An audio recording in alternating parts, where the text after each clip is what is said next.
Well ವೀಕ್ಷಕರೇ, ದಿನದಲ್ಲಿ ನಡೆದಂತಹ ಪ್ರಮುಖ ಸುದ್ದಿಗಳನ್ನು ಇದೀಗ ಒಂದೊಂದೇ ಫಟಾಫಟ್ ನೋಡ್ತಾ ಹೋಗೋಣ. ರಾಜ್ಯದಲ್ಲಿ ಹೆಮ್ಮಾರಿ ಕೊರೋನಾ ಸಾರ್ವಕಾಲಿಕ ದಾಖಲೆ ಬರುತ್ತಿದೆ. ಸೋಂಕಿತರ ಸಂಖ್ಯೆ ಒಂದೇ ದಿನದಲ್ಲಿ 50,000 ಸನಿಹಕ್ಕೆ ಬಂದಿದ್ದು ಕರುನಾಡನ್ನ ಬೆಚ್ಚಿ ಬೀಳಿಸ್ತಾ ಇದೆ.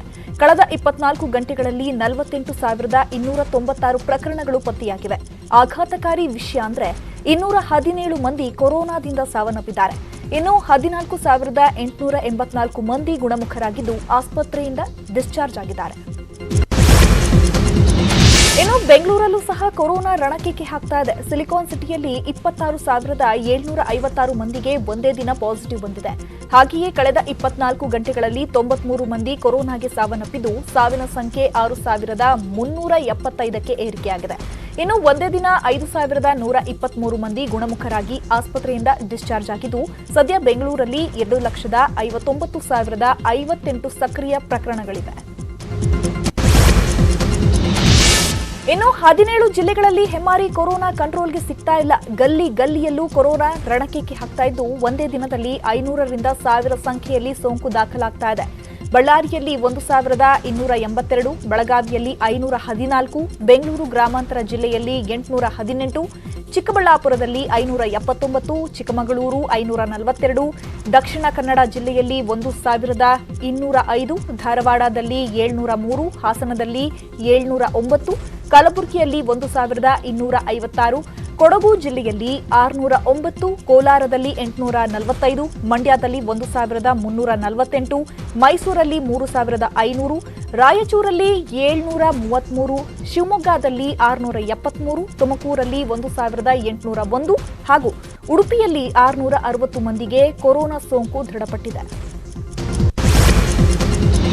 ರಾಜ್ಯದಲ್ಲಿ ಲಸಿಕೆ ಸಮಸ್ಯೆ ಕಾಡ್ತಿದೆ ಅನ್ನೋದನ್ನ ಸಿಎಂ ಯಡಿಯೂರಪ್ಪನವರೇ ಪರೋಕ್ಷವಾಗಿ ಒಪ್ಪಿಕೊಂಡಿದ್ದಾರೆ. ಲಸಿಕೆ ಬಗ್ಗೆ ಮಾತನಾಡಿದ ಸಿಎಂ, ನಾಳೆಯಿಂದ ರಾಜ್ಯಾದ್ಯಂತ ಲಸಿಕೆ ಹಾಕಬೇಕಾಗಿತ್ತು, ಆದರೆ ಲಸಿಕೆ ಇನ್ನೂ ಬಂದಿಲ್ಲ, ಬಂದ ತಕ್ಷಣ ಕೊಡ್ತೀವಿ. ಇದರಲ್ಲಿ ವೈಫಲ್ಯ ಅನ್ನೋ ಪ್ರಶ್ನೆಯೇ ಬರಲ್ಲ. ಲಸಿಕೆ ಬಂದ ತಕ್ಷಣ 18ರಿಂದ 45 ವರ್ಷ ಒಳಗಿನವರಿಗೆ ವ್ಯಾಕ್ಸಿನ್ ನೀಡಲಾಗುತ್ತೆ. ಈ ವಿಚಾರದಲ್ಲಿ ಪ್ರಧಾನಿಯನ್ನ ಮಧ್ಯ ತರಬೇಡಿ. ಕೇಂದ್ರ ಸರ್ಕಾರ ಲಸಿಕೆ ನೀಡಲು ಎಲ್ಲಾ ಪ್ರಯತ್ನ ಮಾಡ್ತಾ ಇದೆ ಅಂತ ಹೇಳಿದ್ದಾರೆ.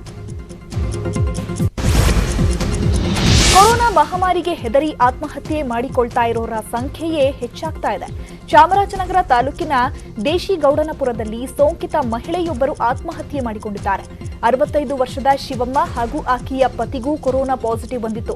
ಪತಿಗೆ ಉಸಿರಾಟದ ಸಮಸ್ಯೆ ಇದ್ದಿದ್ರಿಂದ ಚಾಮರಾಜನಗರದ ಕೋವಿಡ್ ಆಸ್ಪತ್ರೆಗೆ ದಾಖಲು ಮಾಡಲಾಗಿತ್ತು. ಆದರೆ ಶಿವಮ್ಮಾಳಿಗೆ ರೋಗ ಲಕ್ಷಣ ಇಲ್ಲದ ಕಾರಣ ಹೋಮ್ ಐಸೋಲೇಷನ್ಗೆ ಕಳುಹಿಸಿದ್ರು. ಪತಿಗೆ ತೀವ್ರ ಸೋಂಕು ತಗುಲಿದೆ ಅನ್ನೋ ಕೊರಗಿನಲ್ಲೇ ಇದ್ದ ಶಿವಮ್ಮ ಆತ್ಮಹತ್ಯೆಗೆ ಶರಣಾಗಿದ್ದಾರೆ.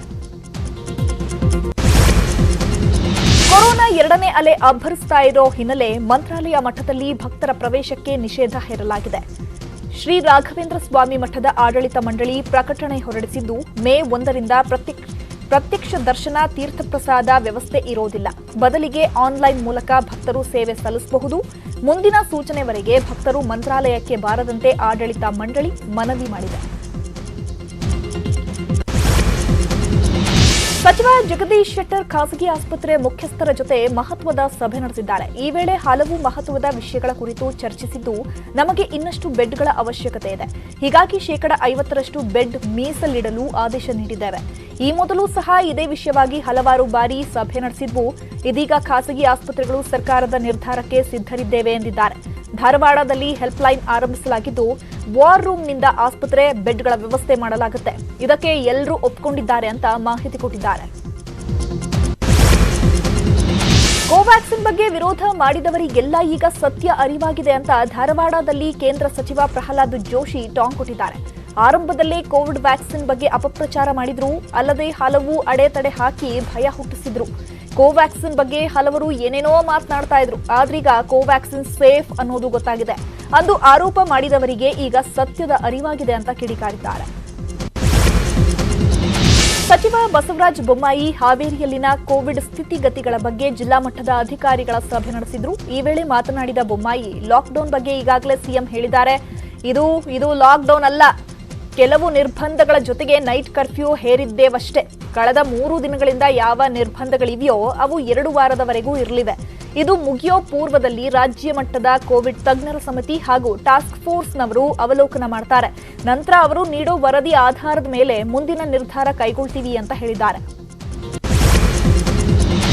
ತುಮಕೂರಿನಿಂದ ಬೆಂಗಳೂರಿನ ನಿಮಾನ್ಸ್ಗೆ ಬರ್ತಾ ಇದ್ದ ಆಂಬ್ಯುಲೆನ್ಸ್ ನೆಲಮಂಗಲ ತಾಲೂಕಿನ ಯಡೇಹಳ್ಳಿ ಬಳಿ ಭೀಕರ ಅಪಘಾತಕ್ಕೀಡಾಗಿದೆ. ತುಮಕೂರಿನ ಶಬೀನಾ ಅನ್ನೋರನ್ನ ಚಿಕಿತ್ಸೆಗೆ ಅಂತ ನಿಮಾನ್ಸ್ಗೆ ಕರ್ಕೊಂಡು ಬರಲಾಗ್ತಾ ಇತ್ತು. ಈ ವೇಳೆ ಮುಂದೆ ಹೋಗ್ತಾ ಇದ್ದ ಕಂಟೈನರ್ಗೆ ಡಿಕ್ಕಿ ಹೊಡಿತಾ ಇದ್ದಂತೆ ಹಿಂಬದಿಯಿಂದ ಬರ್ತಾ ಇದ್ದ ಮತ್ತೊಂದು ಲಾರಿ ಆಂಬ್ಯುಲೆನ್ಸ್ಗೂ ಡಿಕ್ಕಿ ಹೊಡೆದಿದೆ.